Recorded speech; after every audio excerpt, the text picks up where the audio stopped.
দারুণ হয়েছে বন্ধুরা।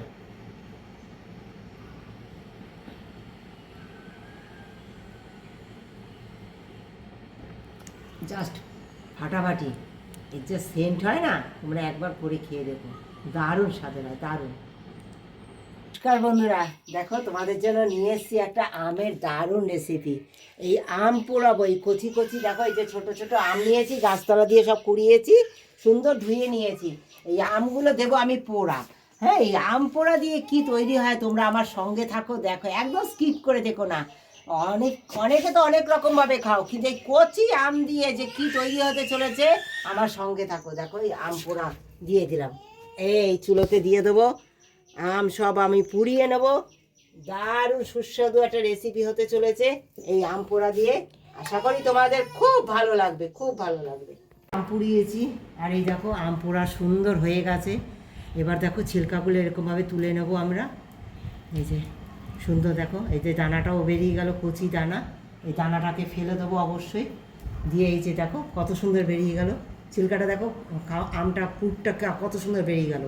এইভাবে সমস্ত আমের পুরগুলো আমি বের করে নেবো। হ্যাঁ, ও সমস্ত আম, যত আম আছে আমি সমস্ত এইভাবে মিহি করে নিয়ে আমি শরবত করতে চলে আসব।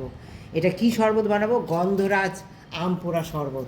তার জন্য এই দেখো জল নিয়ে নিয়েছি সুন্দর, দিয়ে দেবো আখের গুড় পরিমাণ মতো। হ্যাঁ, দিয়ে দেবো একটু সন্ধক লবণ, এই সন্ধক লবণ দিয়ে দিলাম। দিয়ে দেবো আম পোড়া, এই যে আম পুড়িয়ে মিহি করে নিয়ে রেখেছি। হ্যাঁ, সুন্দর করে আম পুড়িয়ে নিয়েছি। এই আম পোড়া, কচি আম পোড়া এই মিহি করে সুন্দর করে মাখিয়ে নিলাম সমস্ত কিছু দিয়ে। দিয়ে দেবো এই যে গন্ধরাজ লেবু পাতা, দিয়ে সুন্দর চটকে নেব।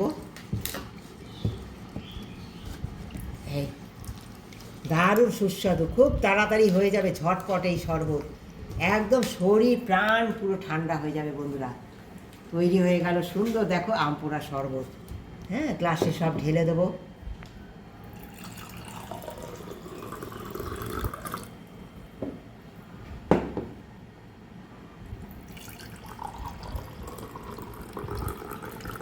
রাজ আম পোড়া শরবত একবার করে খেয়ে দেখো, কেমন লাগে আমাকে অবশ্যই কমেন্ট করে জানিও। যদি ভালো লাগে একবার তোমরা ট্রাই করো এই গরমে, জাস্ট ফাটাফাটি, একদম শরীর প্রাণ সব ঠান্ডা হয়ে যাবে।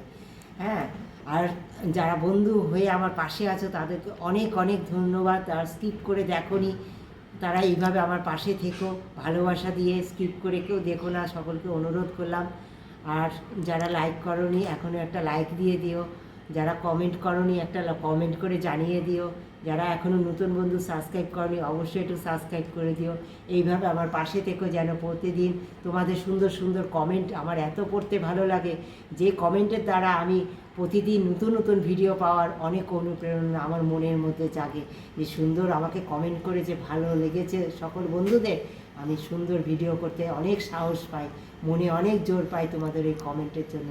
এইভাবে তোমরা আমার ভালোবাসা দিয়ে আমার পাশে থেকো। দেখো বন্ধুরা, তোমরা তো দেখেছো যে আমি লেবু পাতা গামলার মধ্যে নিয়ে চটকেছি। এই দেখো লেবু পাতাটা না একটু চটকে নেবে তোমরা। হ্যাঁ, তাহলে না এর যে সেন্টটা সেটা বেরোবে, আরও বেশি সুস্বাদু হবে। কিন্তু খুব বেশি একদম চটকে দিও না, যাতে তিতো না হয়ে যায়। হ্যাঁ, এরকম একটু বেশি, একটু ভালো করে এরকম হাত দিয়ে চটকে চটকে চটকে চটকে ওই গামলায় যখন মাখাবে তোমরা তখন একটু চটকে দেবে, এরকম চটকে দিয়ে তারপরে এরকম রেখে দেবে। খুব সুন্দর লাগবে খেতে।